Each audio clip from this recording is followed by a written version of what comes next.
Altillo Beni una conferencia magistral. ¿Quién la dará? La historiadora reconocida Paula Peña Hasbún. Muchas gracias por su presencia, queridos amigos, y la recibimos con un fuerte aplauso.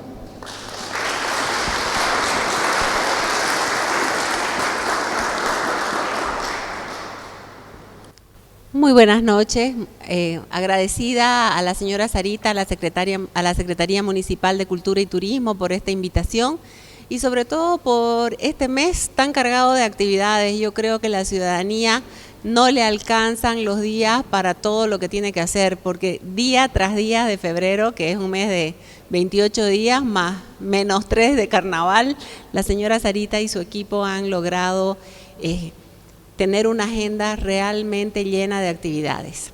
El objetivo de estas conferencias es justamente llegar a la mayor cantidad de gente a través del Facebook, así que les agradezco a todos los que vinieron porque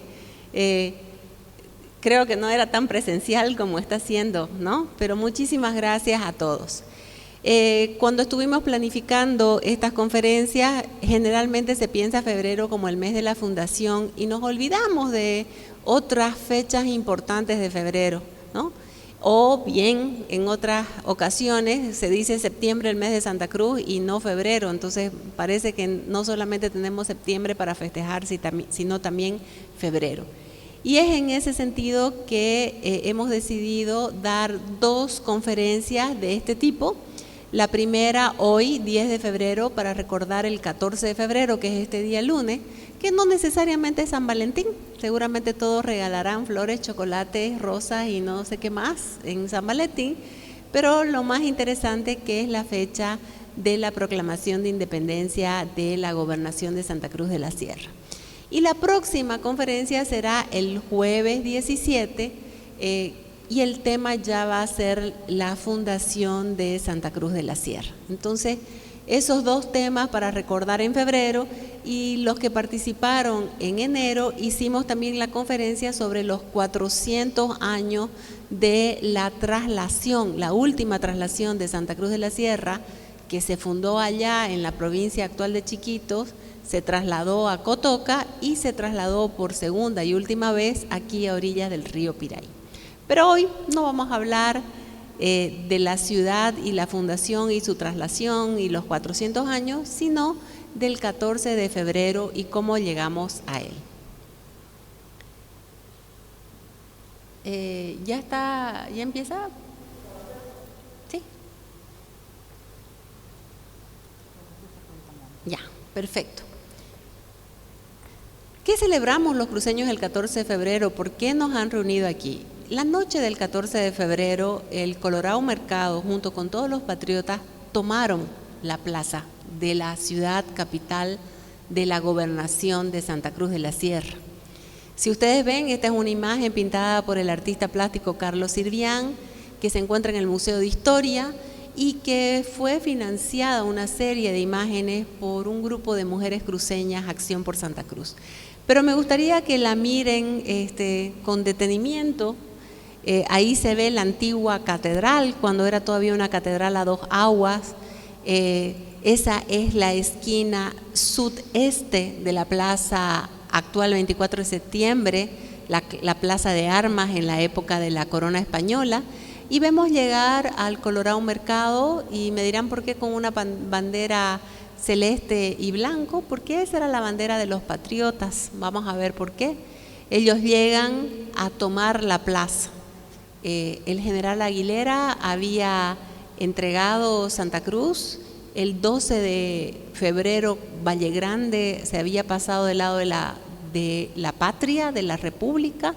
Asimismo va a ser Santa Cruz de la Sierra el 14 y con ella toda esa gobernación. Aquí también tenemos un plano de la ciudad de Santa Cruz de la Sierra para que ustedes se imaginen lo que era Santa Cruz de la Sierra entre 1810 y 1825, que fueron los años de la Guerra de la Independencia. Una ciudad muy pequeñita que no llegaba a los 10.000 habitantes, y solamente quiero que miremos para que nos ambientemos, ¿no? por ahí ahora pensamos que Santa Cruz es la ciudad de 15 distritos, 11 anillos, ¿no?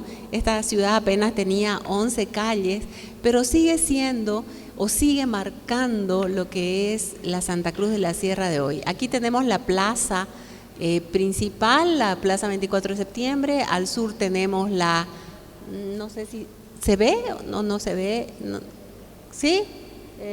Ahí tenemos el complejo de la catedral, de la casa de gobierno y de la cárcel pública, además de un cementerio, ¿no? Si miramos hacia el norte está el Arenal, que era una laguna. Deben saber que es una laguna que fue hecha por los padres jesuitas. Acá hay una serie de pozos, que es actualmente el mercado de los pozos, ¿no?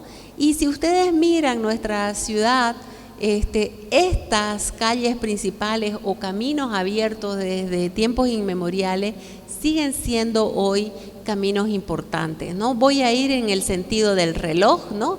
Aquí podría ser la avenida Cristo Redentor, aquí está el Tocotocal, la casa de Ana Barba, por la zona del Isuto, y yendo en el sentido del reloj, como les decía, ahí dice el camino a Mojos, que es la actual avenida Beni, el camino a San Javier y a San Ignacio, que se llama ahora la avenida Paraguá, ¿no? De ahí dice los caminos a San José de Chiquitos, ¿no?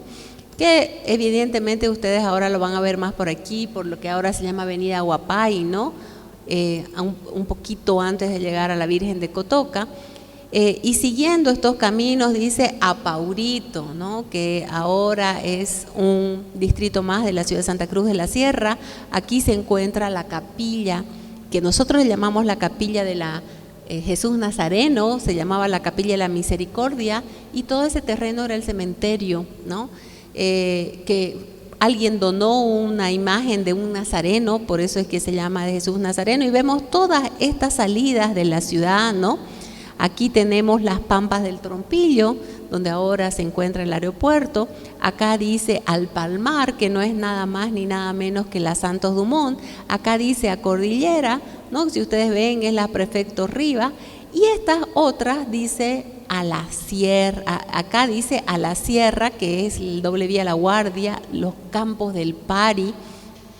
Ahí está la laguna del Pari, ¿no? Es todo un pequeño arroyito también que había por allí. Ahora está ahí el Chiriguano y la gente se ha olvidado del nombre de Plazuela del Pari y todos le dicen Plazuela Fátima. Ese es un lugar histórico y vamos a ver por qué.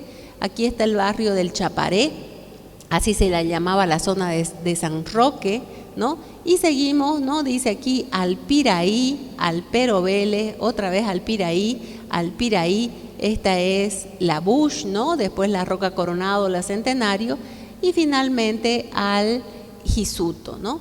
Entonces, esa era nuestra ciudad, ¿no? Es importante que dimensionemos, ¿no? Una ciudad que tuvo en las goteras, como le dicen algunos de la ciudad, una de las batallas más cruentas de la Guerra de la Independencia. Pero para que nos transportemos en el tiempo y sepamos que esa era la Santa Cruz de la Sierra que se vivía en ese momento. Pero ¿cómo llegamos al 14 de febrero de 1825? Pues pasó mucho antes, ¿no? Y la historia no es que un día la gente se levanta y quiere hacer una revolución y volverse independiente. Aquí tienen ustedes un mapa de la gobernación de Santa Cruz de la Sierra, que fue fundada un 15 de febrero de 1560, y tenemos ahí hasta 1810 porque fue el momento del inicio de la Guerra de la Independencia. Nuestra gobernación era fundamentalmente una gobernación de frontera porque protegía de las entradas de los portugueses, ¿no? De la zona primero del Imperio portugués y después del Imperio de Brasil, y también era una frontera de varias naciones indígenas. Santa Cruz, la gobernación estaba compuesta por la zona de Mojos, la zona de Chiquito, la cordillera de los Chiriguanae, el Valle Grande, ¿no? Y Santa Cruz y su cercado, ¿no? Entonces esas son las 5 grandes divisiones que tenía la gobernación de Santa Cruz de la Sierra. Y lo importante que ustedes sepan es que era una gobernación, una unidad política administrativa del Imperio Español en América, y por lo tanto, por ser una gobernación, tenía un gobernador. El gobernador respondía al poder imperial, al poder del emperador. Pero como la ciudad de Santa Cruz de la Sierra era la capital de la gobernación y también la sede de un obispado, por eso tenemos una catedral, porque solo catedrales hay donde hay un obispado, la ciudad de Santa Cruz de la Sierra tenía un cabildo. El cabildo es el poder de los ciudadanos. Cada 1 de enero los ciudadanos elegían a los cabildantes o a los regidores, como se llamaban, ¿no? Y en estos cabildos se decidían los destinos de la ciudad, ¿no? Habían cabildos abiertos cuando se preguntaba a la gente qué quería, y cabildos cerrados cuando funcionaba la corporación municipal. Sin embargo, es importante saber también, porque a veces los jóvenes se confunden y a mí me preguntan, ¿por qué, profesora, primero hablamos del Perú y después de la Argentina?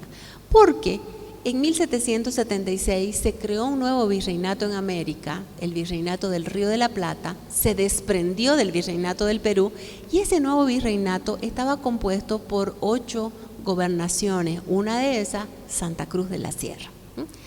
Ese territorio del obispado se va a convertir próximamente en una intendencia, y en 1783 van a trasladar la capital de Santa Cruz de la Sierra a Cochabamba, y este hecho va a generar un problema muy grande entre los pobladores de nuestra ciudad que no querían perder su estatus de capital. Pero no solamente el hecho de perder el estatus de capital, sino que la corona española en 1787 decidió cobrarle impuesto a los indígenas, ¿no? Entonces esto va a producir una molestia muy grande, ¿no? Si bien los indígenas de Chiquitos o de Mojos pagaban impuestos, pero básicamente los de Santa Cruz de la Sierra, los del Valle Grande, estaban libres de ese impuesto, y el pago de ese impuesto va a generar una molestia muy grande en la población nativa. Va a generar molestia también en la zona de la Chiriguania, la zona de la cordillera de los chiriguanos, porque los guaraníes están en guerra con esas nuevas misiones que se han conformado. Los padres franciscanos van a crear una serie de misiones, se van a crear fuertes militares para detener la guerra. Y en Mojos, que pertenecía a Santa Cruz, lo que hoy es el Beni, también hay mucha molestia porque se han ido los padres jesuitas y porque los nuevos gobernadores son muy abusivos, ¿no? Y incluso van a matar los mojeños a un gobernador. Entonces, esto no era una taza de leche, ¿no? No es que el 24 de septiembre, nos levantamos para independizarnos del rey de España. Había molestia, y molestia había de los de la gente de la capital, había de los indígenas, había de los chiriguanos, había de los mojeños, o sea, había una molestia generalizada. Santa Cruz de la Sierra, como les dije, era una sociedad de frontera y por ende tenía un batallón establecido. La gente a veces dice, los cruceños no pagaban impuestos. Estábamos liberados de pagar algunos impuestos, pero a cambio teníamos que mantener las milicias para defender la corona española y los territorios del rey. O sea que nuestra vida probablemente era el impuesto con el que pagábamos la lealtad al rey, ¿no? Y probablemente un impuesto más caro que unos cuantos reales por ahí. En Santa Cruz había un batallón con 450 hombres, y en las misiones, en cada una, tanto en Chiquitos como en Mojos, habían 125 hombres, soldados españoles, que vamos ahí para que lo vean, pero además no eran solo soldados españoles, sino que habían indígenas, mojeños, chiquitanos, flecheros y lanceros que apoyaban a estos soldados. Este cuadro que ustedes ven es un mural en San José de Chiquitos, donde se muestra la presencia de estas milicias en las misiones. San José en ese momento fungía como capital del gobierno militar de Chiquitos. Entonces hay muchísimo,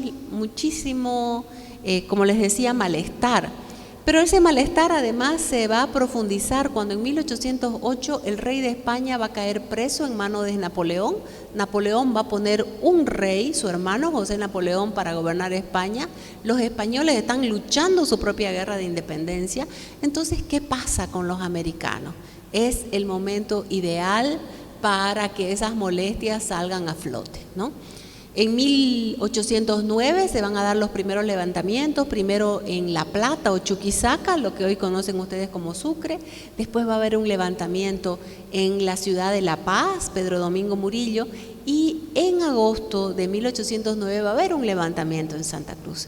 Ese levantamiento va a ser el levantamiento de indios tributarios, de negros libres y de negros esclavos. En Santa Cruz había muy pocos negros esclavos, había más cantidad de negros libres que venían escapando del imperio portugués, porque la ley establecía que si pasaban la frontera se convertían en hombres libres. Entonces, durante la procesión de la Virgen de la Asunta, ¿no?, que era una procesión muy importante en Santa Cruz de la Sierra, ahí vemos en plena plaza, hubo ese levantamiento, ¿no?, y que se planteaba acabar, digamos, con toda la población blanca. Sin embargo, el levantamiento fue sofocado. ¿Pero qué nos muestra ese levantamiento? La molestia generalizada. Y el año 1810 va a ser mucho, esa molestia va a ir creciendo, ¿no?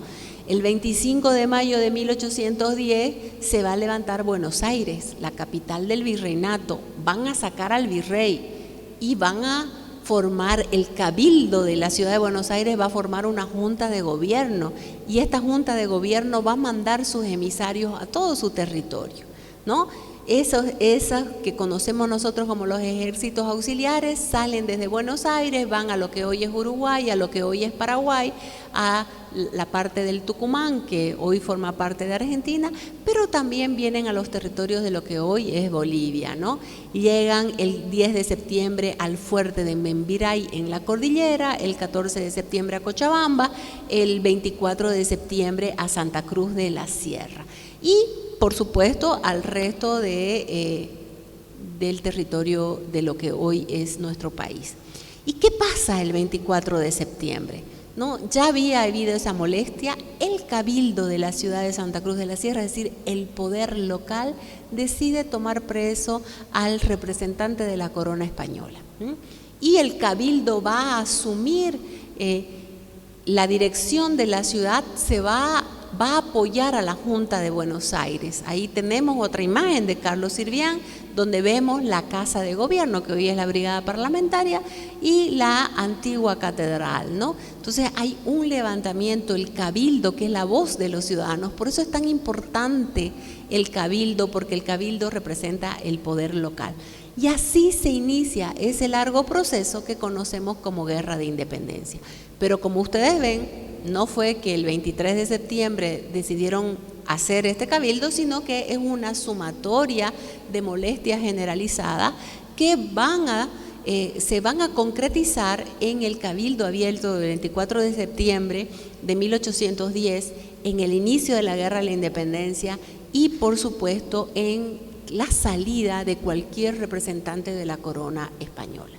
Y a partir de ese momento, los cruceños vamos a vivir 15 años de gobierno patriota, de gobierno realista, ¿no? O sea, la ciudad y la gobernación estaban divididas. Aquellos que creían que debíamos gobernarnos nosotros, los que se llamaban patriotas, que mientras hayan americanos teníamos que gobernar, y los realistas que decían no, vamos a gobernar los españoles. Pero en ambos bandos habían españoles, criollos, mestizos, indígenas, ¿no?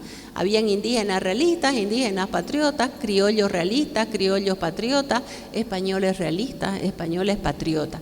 Ustedes tienen que entender que estos son ideologías, no tiene que ver ni con raza, ni con condición social, ni con condición económica. Ese gobierno patriota va a estar dirigido por Antonio Vicente Seoane, que es un abogado, después lo vamos a ver, su padre había sido subdelegado, ¿no? Y ahí vemos también esa tensión entre los mayores que mantenían el antiguo régimen y los jóvenes que estaban impregnados en todas esas ideas revolucionarias. Y el coronel Antonio Suárez. El coronel Antonio Suárez era cruceño, igual que Seoane. Él había formado parte de ese ejército y ahora decidió unirse a la causa patriota. Y aquí tenemos a Eustaquio Moldes, que fue un enviado de la Junta de Buenos Aires que quería que Santa Cruz se pliegue a ese levantamiento. Este también es un cuadro que muestra la insurrección que se había dado 14 días antes en el fuerte de Membiray. El fuerte había sido construido por la corona española, habían estos soldados que les decía, había un cura que era el padre Salvatierra y el fuerte se divide. Un grupo apoya a los patriotas que van a ser dirigidos por Suárez y otro grupo se va a quedar más callado y van a apoyar a los realistas que van a ser dirigidos por Becerra.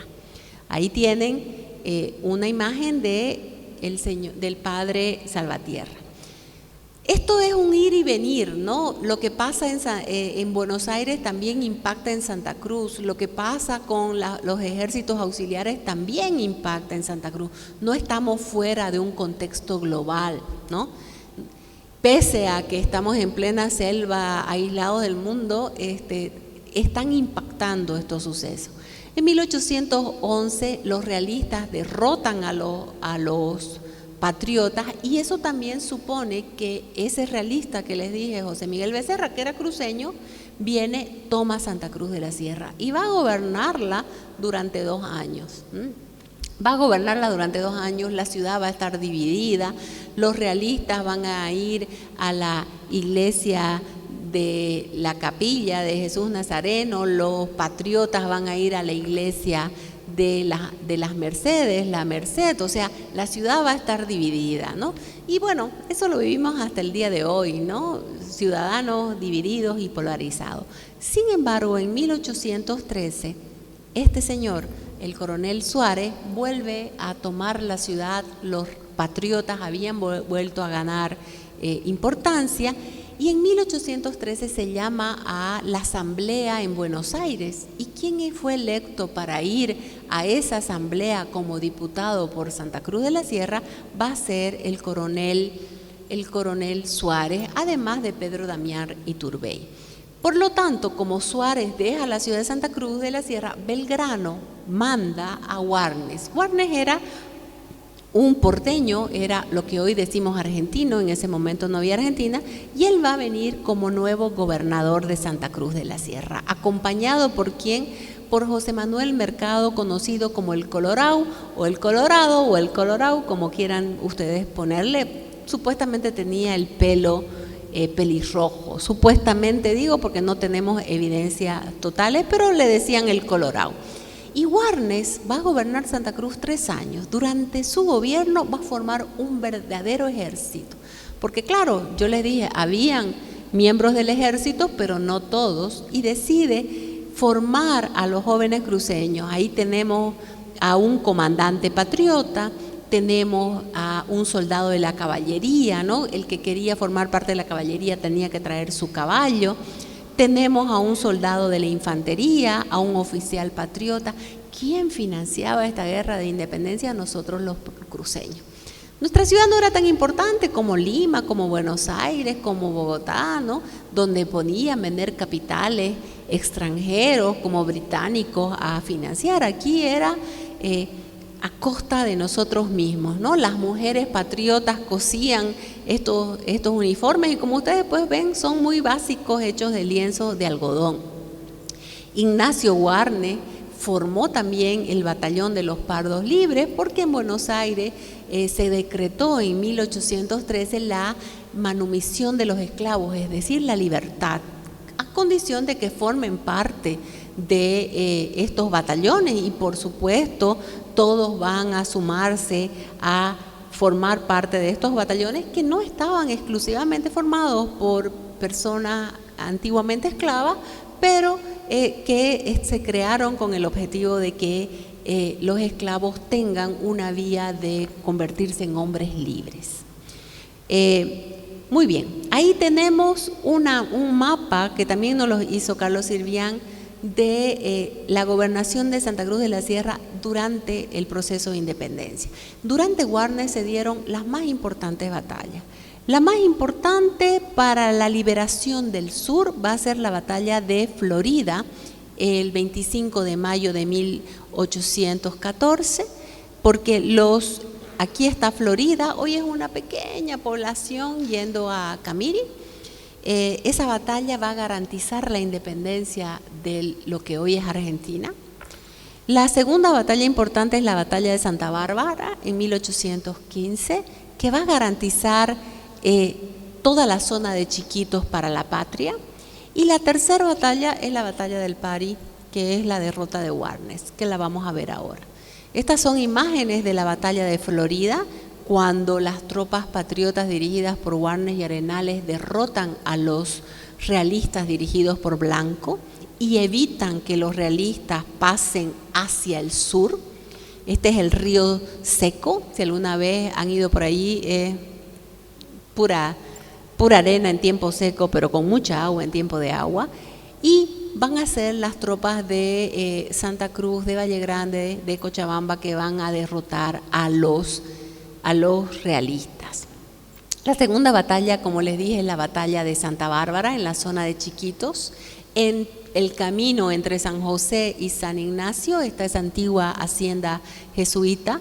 Ahí va Warnes a triunfar y va a dar su famosa proclama a los chiquitanos, planteándole su libertad absoluta. Y por último, la batalla, capaz una de las más sangrientas y para nosotros la más desgarradora, porque murieron tantos hombres que la ciudad prácticamente se va a quedar despoblada, la batalla del Pari, el 21 de noviembre de 1816, aquí, como les dije, en donde ahora está la estatua del Chiriguano, la plazuela del Pari, que le dicen ustedes de Fátima, hay un obelisco porque en 1946 la alcaldía de Santa Cruz de la Sierra levantó para ver dónde se encontraban la mayor cantidad de huesos, es decir, de muertos, de gente que murió por la libertad, y ahí hizo esa plaza y puso ese obelisco que cuando pasen por ahí, miren, hay unos muy lindos murales de la batalla del Pari, ¿no? Esta batalla del Pari, Warnes va a morir en manos de Aguilera. Aguilera era cruceño, pero era realista. Warnes era porteño, era de Buenos Aires, era patriota, y vemos ambos son criollos, pero con ideologías distintas. Si ustedes ven, aquí está el arroyito del Pari, que ahora es nada más que un canal. Acá arriba están en las lomas de San Pedro, por eso, recuerdan, ¿no? Se llama el Alto San Pedro, el Bajo San Pedro. Esto es la loma de San José, que es donde se encuentra actualmente la gobernación, y ahí fue el territorio de la batalla. Una batalla larga, una batalla en que mueren muchísimos patriotas y también muchos realistas. Esta batalla muere Warnes y los patriotas quedan perplejos, se van a diseminar por el territorio, van a huir. Esta es Ana Barba, la hija de Warnes, que saca la cabeza de Warnes, porque Aguilera no solamente venció a Warnes y lo mató, sino que le cortó la cabeza y la puso aquí en la plaza. Francisco Javier de Aguilera gobernó nuestra gobernación de Santa Cruz de la Sierra por 9 años, desde 1816 hasta 1825, conocido como el León de Santa Cruz, ¿no? Fue un hombre que a veces queremos ver la historia blanca y negra y no es así. Él gobernó Santa Cruz, consolidó el territorio, Mojos, Chiquitos, ¿no? El único territorio que no consolidó fue la zona de la cordillera, porque allí se habían ido los patriotas. Ahí tenemos una de las mujeres más importantes, doña Micaela Montero, una mujer muy rica, que ella le pagó para evitar que Aguilera cometa disturbios en la ciudad. Y tienen ustedes probablemente el que más conocen, aunque todos creen que es solo el nombre de una avenida, pero a José Manuel Vaca, conocido como Cañoto, un hombre que lo hostigó a Aguilera durante sus 9 años de gobierno. Muy bien, finalmente, después de estas luchas permanentes entre estos patriotas escondidos en Cordillera van a atacar a Aguilera. Gracias. Y finalmente, después de las batallas de Junín y Ayacucho en 1824, ya las tropas realistas están prácticamente destruidas. Entonces, Sucre, el mariscal Sucre, mandado por Bolívar, gracias Walter, comienza a negociar con Aguilera, que gobernaba toda la zona de la gobernación de Santa Cruz de la Sierra, y va a negociar con Olañeta, que gobernaba la zona que se conoce como el Alto Perú.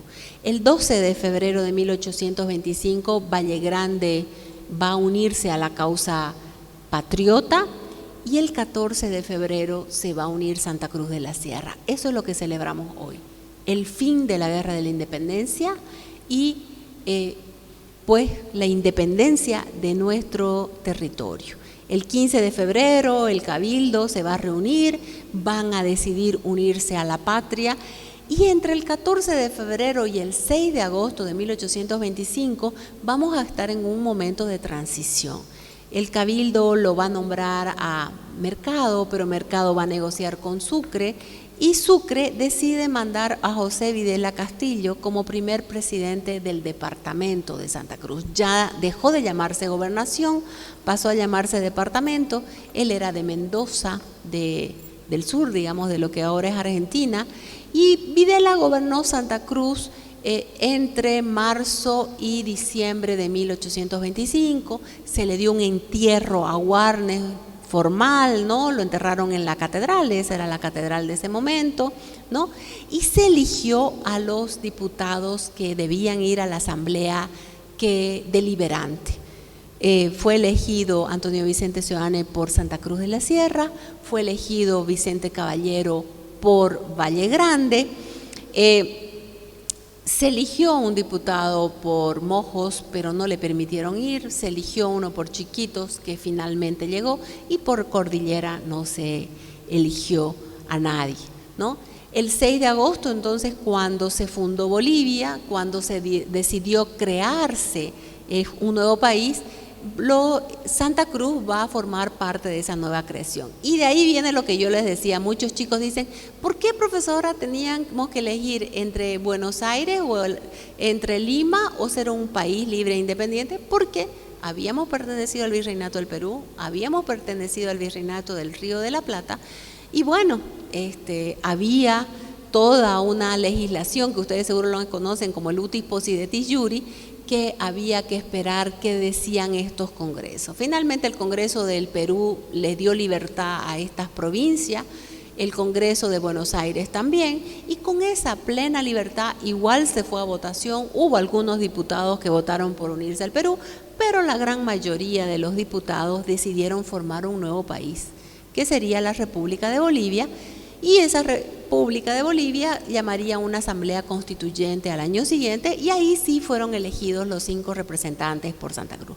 Pero lo importante es que ya el 28 de diciembre de 1825 lo nombran a José Miguel de Velasco como el primer prefecto, ya con el nombre prefecto, y él va a gobernar Santa Cruz durante todo el año 1826, 27 y 28, y va a ser uno de los primeros modernizadores de nuestro departamento, ¿no? Se va a organizar el departamento, y a ustedes ahí tenemos de vuelta ese departamento de Santa Cruz en 1825, que hoy está reducido, ahí dice 2020, debería decir 2022, está reducido a su expresión mínima, ¿no? Porque Mojos se fue a conformar el departamento del Beni, quedó Chiquitos, que ustedes lo ven aquí con un color rosa, la Cordillera quedó con un color amarillo, el resto de la cordillera se perdió en la Guerra del Chaco, Valle Grande quedó intacto, y Santa Cruz y su cercado que también quedó prácticamente intacto, ¿no? Las pérdidas territoriales no son objetivo de esta conferencia, pero sí saber que lo que celebramos hoy, el 14, o el lunes, el 14 de febrero, es el fin de la independencia y la independencia definitiva de Santa Cruz de la Sierra. de toda esa gobernación que se va a conformar en un departamento. Eso era básicamente lo que tenía que comentarles. Yo sé que hay preguntas que están en el Facebook, no sé si me lo van a hacer llegar o le va primero el público presente. Si alguien quiere hacer una pregunta, quisiera que profundice más en algún tema, el objetivo es sencillamente recordar cómo llegamos al 14 de febrero y por qué debemos celebrar cada año esta fecha.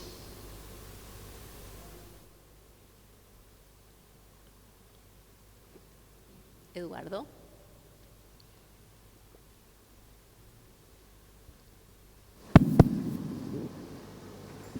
Hola, buenas noches. Mi pregunta es, ¿qué vínculos habían entre los montoneros de Méndez y los ejércitos que había formado, me imagino, Warnes o lo que quedó? O sea, son estos ejércitos conformados por ciudadanos, ¿no? Eso es muy interesante ver los montoneros o cuando hablamos, en Bolivia se habla mucho de las republiquetas. Son ejércitos que si bien los organizan hombres formados en el arte militar, porque Warnes era coronel del ejército español, lo mismo que Mercado, pero van a ser hombres comunes los que formen parte de estos montoneros. En la Argentina, más, en lo que hoy es Argentina se decía montoneros, ¿no? Esos ejércitos que van a apoyar a los ejércitos auxiliares argentinos van a ser ejércitos de milicias, de hombres que deciden unirse a la causa de la patria, ¿no? Por ejemplo, Francisco Javier Aguilera, él llegó a ser mariscal, él era un hombre del ejército español que se quedó del lado español y en 1814, cuando el rey Fernando VII vuelve al trono, él comienza a mandar sus tropas. Las tropas que derrotan a Warnes son fundamentalmente los isabelinos y talaverinos, que son ejércitos que vienen desde España, ¿no? Tienen artillería, tienen instrucción militar, pero de profesión, ¿no? Entonces, esa es la diferencia, Eduardo, ¿no? Que cómo enfrentar un ejército de profesionales con un ejército que finalmente son de hombres que han sido adiestrados por un pocos años, que no tienen las suficientes armas, que tienen que hacer sus propias armas, sus propias lanzas, su propia pólvora, ¿no? Entonces, una guerra desigual que sí impacta, que no podemos creer que no. Las dos anteriores batallas de Warnes, la de Florida como la de Santa Bárbara, formaban parte todavía de una guerra civil americana, es decir, de ejércitos americanos, no de ejércitos profesionales que hubieran venido de España, ¿no? Eso es importante tener en cuenta. Entonces, cuando Warnes forma a sus hombres ahí, crea un cuartel, una fábrica de pólvora en lo que ahora es el barrio de San Roque, que se llamaba Barrio La Pólvora, y comienza a instruir a los jóvenes, ¿no? La población está haciendo los uniformes, ¿no? Hay que alimentar esa tropa, ¿con qué se la va a alimentar? O sea, la logística es una logística importante, ¿no? Va a ser un ejército de hombres que creen en la libertad más que de militares formados en cuarteles o profesionalmente, ¿no? No sé si me dejo entender. Claro, o sea que básicamente los ejércitos que creó Warnes era como una especie de guerrillas que... Así se llamaban porque en realidad el término guerrilla es un término que surge en España de 1808.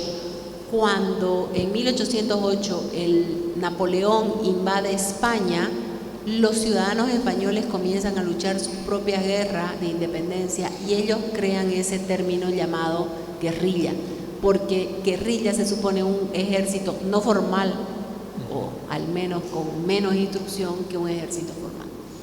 Ese término viene de España, que se aplica, digamos, también en América. Bueno, y ahora en el siglo XX se lo aplicó de otra manera, pero el término fue creado para la Guerra de Independencia Española.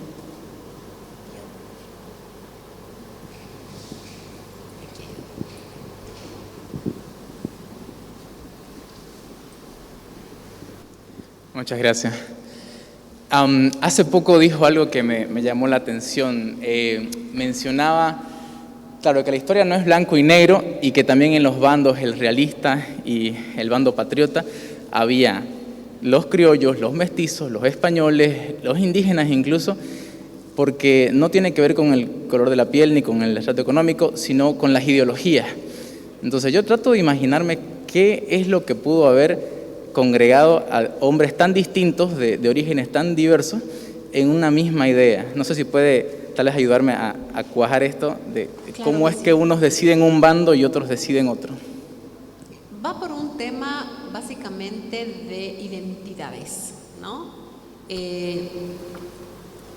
Ya habían pasado casi 300 años de la presencia del Imperio Español en América y creo que es importante hablar del imperio, y cuando hablo de imperio no estoy hablando de imperialismo, a veces confundimos imperio con imperialismo. Aquí había un imperio.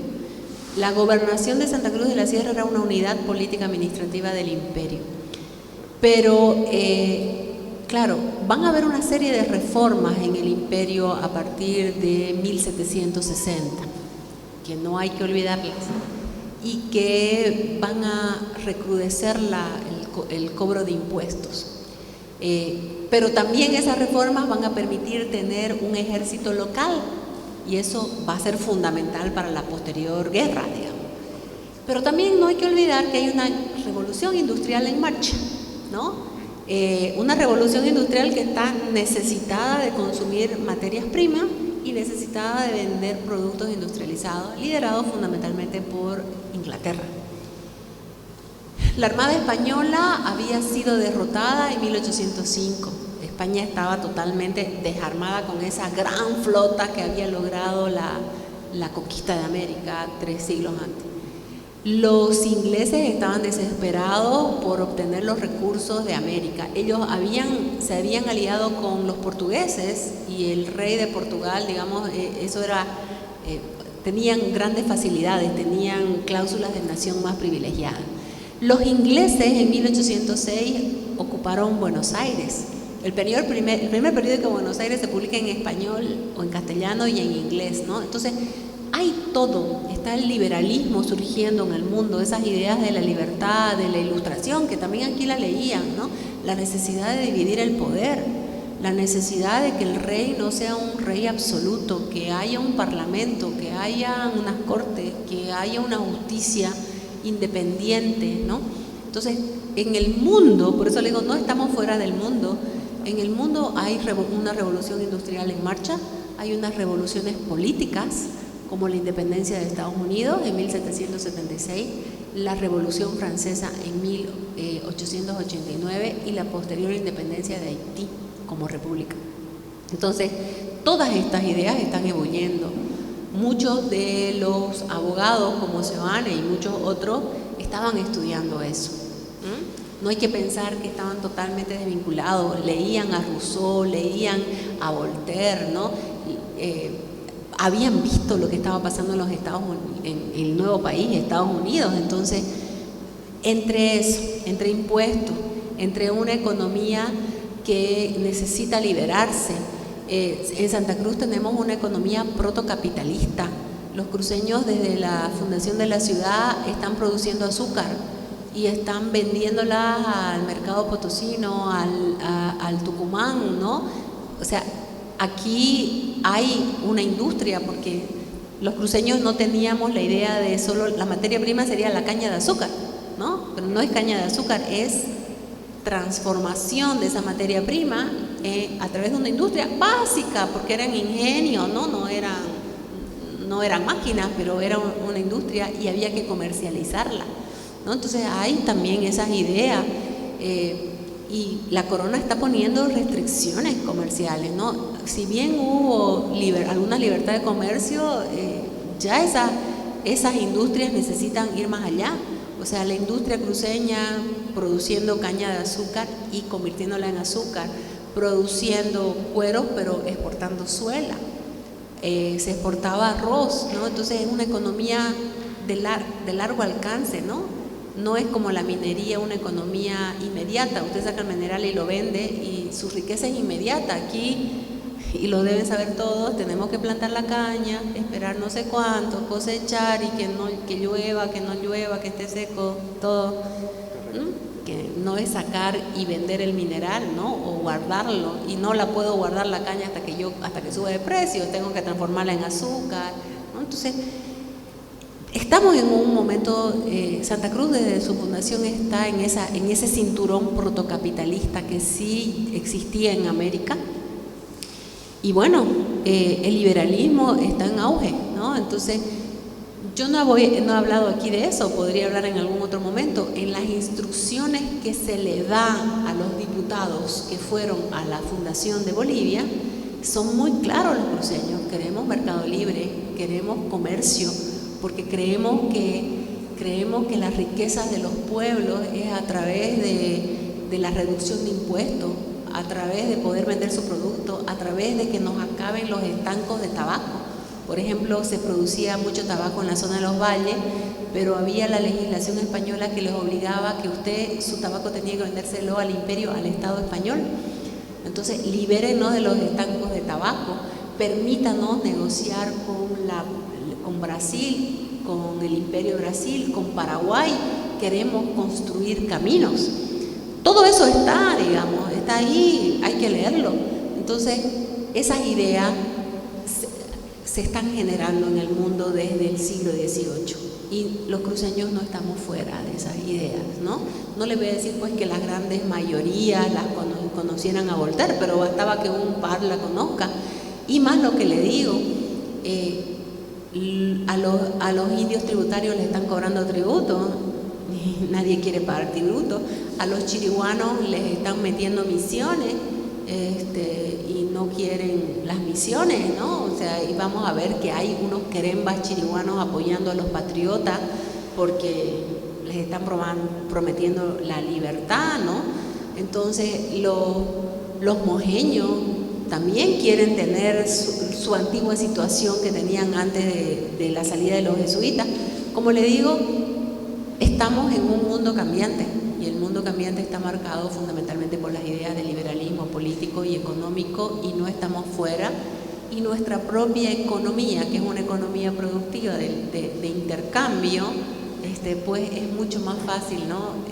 Que esas ideas calen que en zonas, digamos, productoras de minerales que pueden ser mucho más conservadoras, ¿no? Yo no soy economista, no puedo hilar tan fino, pero sí, digamos, creo que hay esos elementos que nos ayudan a comprender por qué más fácilmente. Claro, alguna gente le va a decir si los cruceños eran todos realistas. Esas son afirmaciones no sé basadas en qué, pero claro, si viene Aguilera con un ejército, aquí hay una pregunta: ¿podemos hacer un referéndum para unirnos a Bolivia, para dejar de pertenecer a Bolivia? Deberíamos poder hacer, porque eso sería libertad. Pero cuando mucha gente dice esos traidores nos unieron a Bolivia, teníamos realmente la fuerza militar para enfrentarnos a un ejército como el de Bolívar. O sea, hay que pensarlo también y medir las fuerzas. ¿Teníamos realmente la fuerza? Usted no se olvide, Bolívar viene con el ejército del norte, los colombianos el ejército del sur. La deuda externa de este país se inicia cuando había que pagarle, porque Bolívar no nos liberó pues porque nos quería, ¿no? Sino que nos cobró. Entonces, tenemos que preguntarnos cuál era realmente. Yo le muestro ese mapa y ese pequeño ejército cruceño, ya sea durante la época colonial, ya sea incluso durante la época de Aguilera, mantuvo este territorio en su conjunto. Lamentablemente, a partir de 1825, nuestro territorio fue visto por los gobiernos bolivianos como los confines agregados y por lo tanto regalable. Melgarejo regaló esta parte del río Paraguay, la mitad del Acre. En 1903 perdimos la otra mitad del Acre, en ninguna guerra, porque fue solo Nicolás Suárez y su gente. Perdimos el Chaco en una guerra fratricida que nos dejó más de 50.000 muertos y 20.000 heridos y desaparecidos. Perdimos el litoral, cedimos toda esta zona al Perú, porque Pando tenía deudas con Perú por la guerra civil que le llevó la capitalía a La Paz. Entonces, esta tierra fue vista por los gobiernos centrados aquí como unos confines agregados y unas tierras regalables. Pero la pregunta es, ¿tenemos esa fuerza suficiente?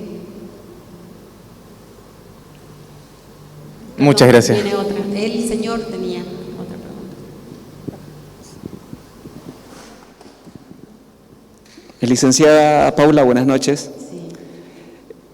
Usted esto nos dijo ahora que ha habido españoles que eran realistas y eran patriotas, indígenas, realistas y patriotas, criollos, indígenas y patriotas.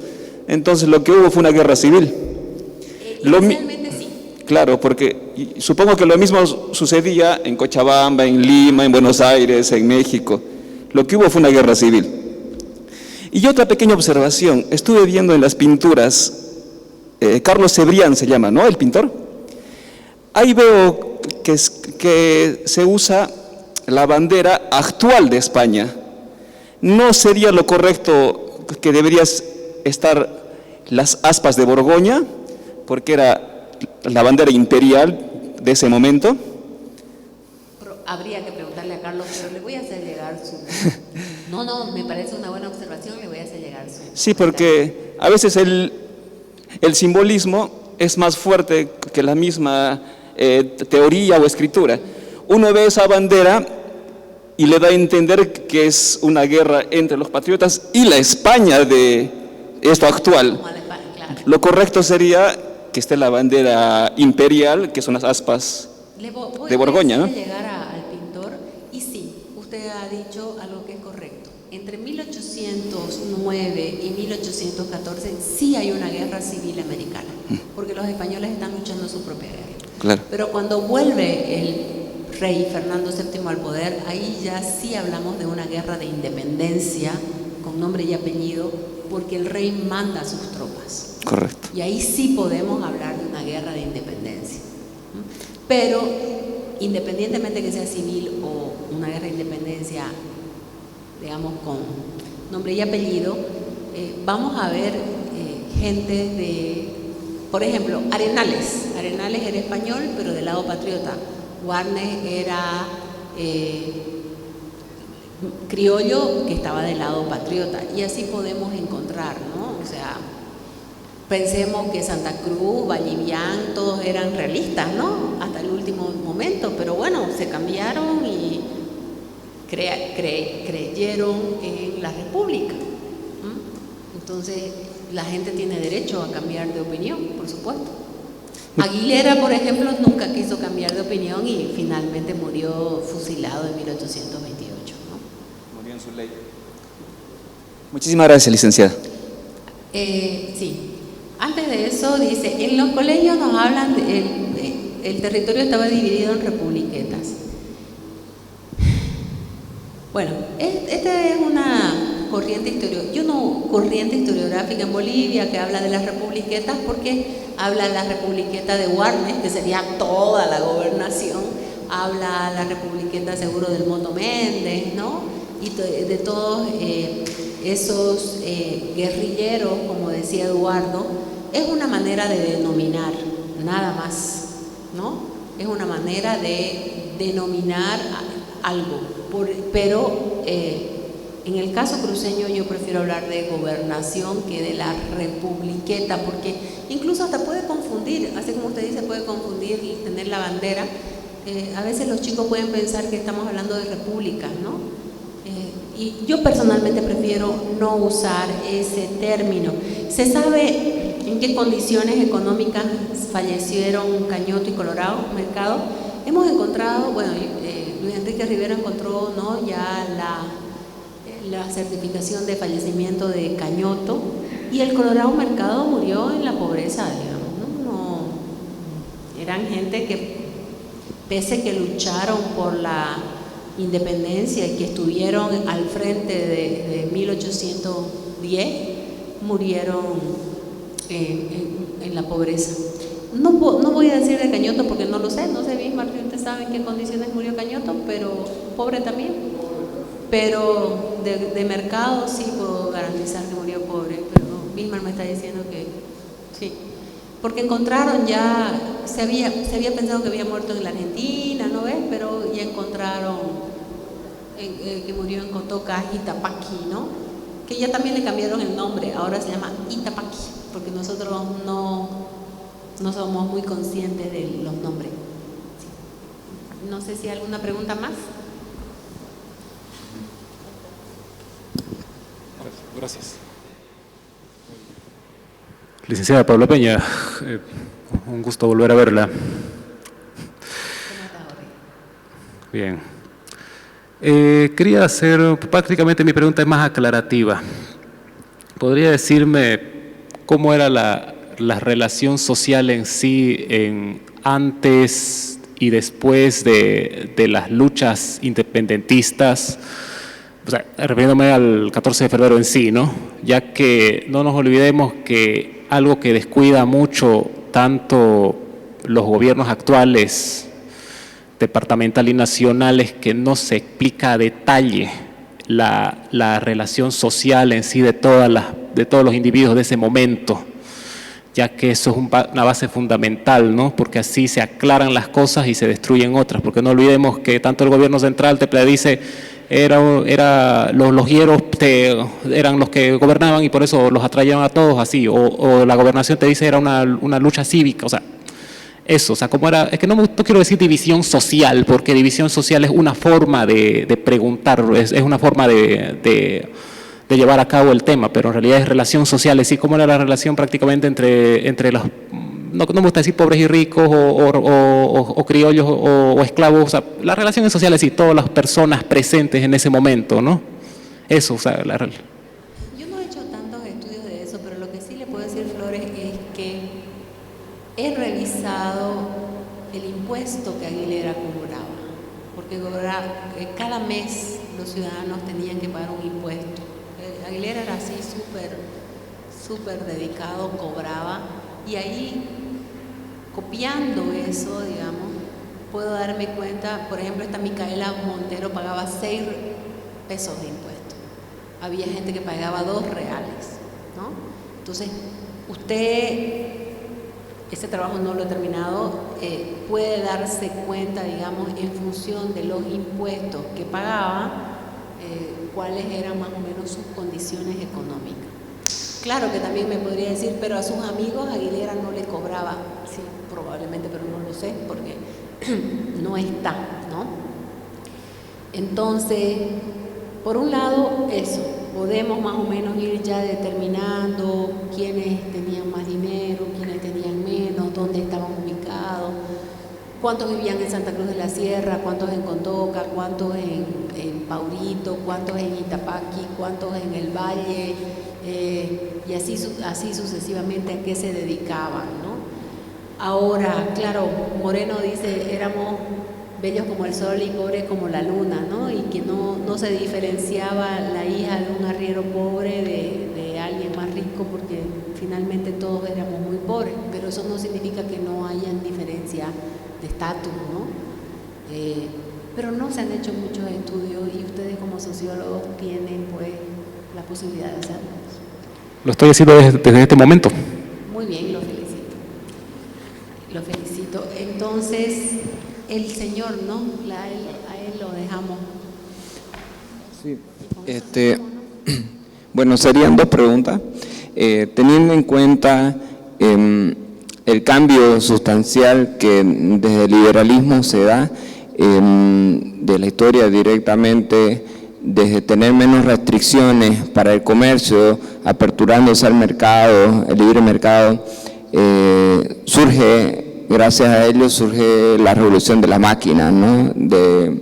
Y a partir de ello nuestro sistema de vida va cambiando para mejor, ¿no? Y entonces, tomando en cuenta esta situación de la rebelión en cuestión contra los impuestos, la sociedad fue llegando a tener sociedades más libres, pero Bolivia, después de ser independiente,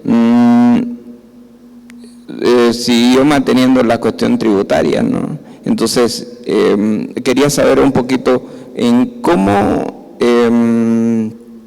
fue la relación de romper con las ideas de la libertad para, en este caso, seguir siendo viviendo en esa opresión de lo que nuestros gobernantes tienen con los ciudadanos.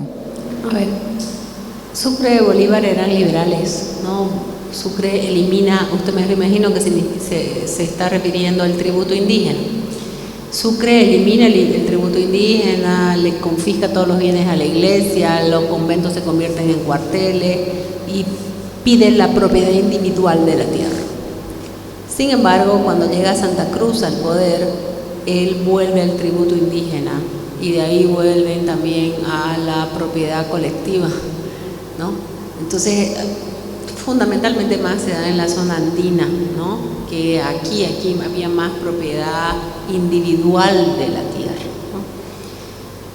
Pero el tributo indígena va a terminar de abolirse ya con el triunfo de los liberales, ¿no? Sí, sobre ello, ya que he hablado sobre el tributo a los indígenas, surgiría una pregunta más.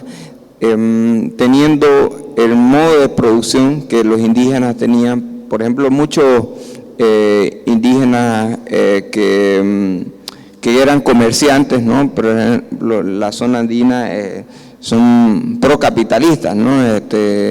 Y a diferencia, no sé si en la parte de los llanos surge el modo de producción en cuanto a los chiriguanas o su entorno, o en el Mojos, en su modo de producción, porque también no... Bueno, depende de dónde estamos hablando, ¿no? En las misiones se había establecido unos sistemas de trabajo, se producía, se exportaba, tenían ingresos propios, mucho más las misiones de Mojos que las de Chiquitos, ¿no? Ahora, si usted me está diciendo los indígenas de la selva, básicamente muchos de ellos eran cazadores recolectores, ¿no? Depende a quién nos estamos refiriendo, porque si hablamos de un indígena comerciante ya es alguien que está viviendo en la ciudad y no está viviendo en una comunidad, ¿no? Aquí hay una pregunta, espero.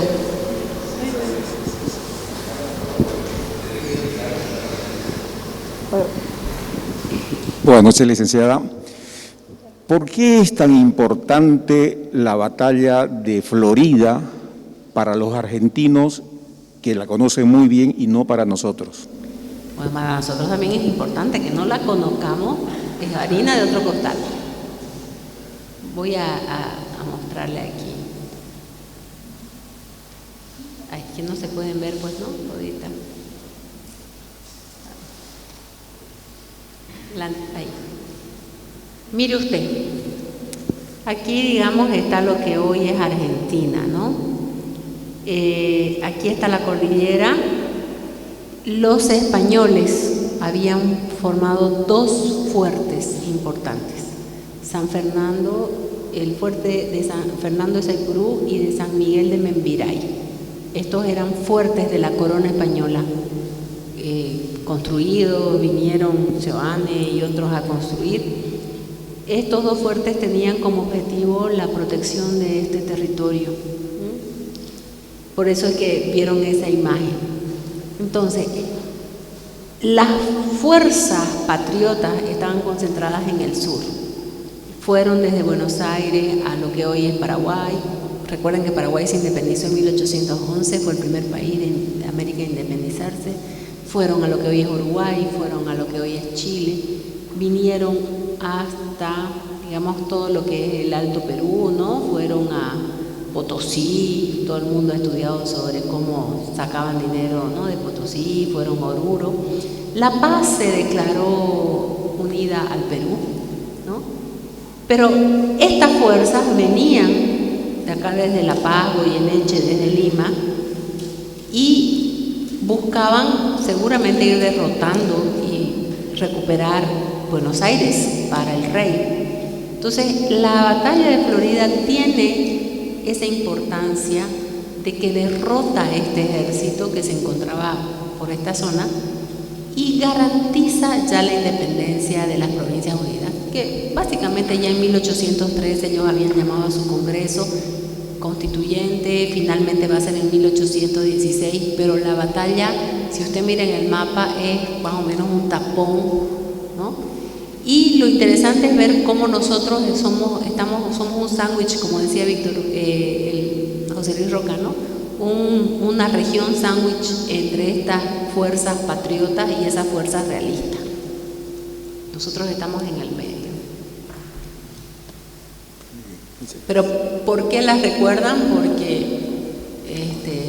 Porque aprenden mejor historia. Usted va a Tucumán, va a Salta, va a Jujuy, en los museos están, ¿no?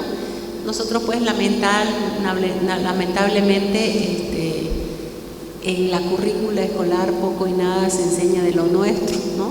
Entonces creo ahora la señora Sarita está con el objetivo de esta conferencia justamente que los chicos, las maestras puedan verlo y tener algo más, ¿no? Para acabar con esos estereotipos que la escuela nos ha metido, ¿no? Como decía Mariano Baptista, salven a Bolivia de la escuela. Les agradecemos muchísimo. El próximo jueves, si se animan, los esperamos a la misma hora, pero sí vamos a hablar ahí sobre la Fundación de Santa Cruz de la Sierra para que no se confundan de primera, segunda, tercera, quinta fundación, traslación. Muchas gracias por su presencia.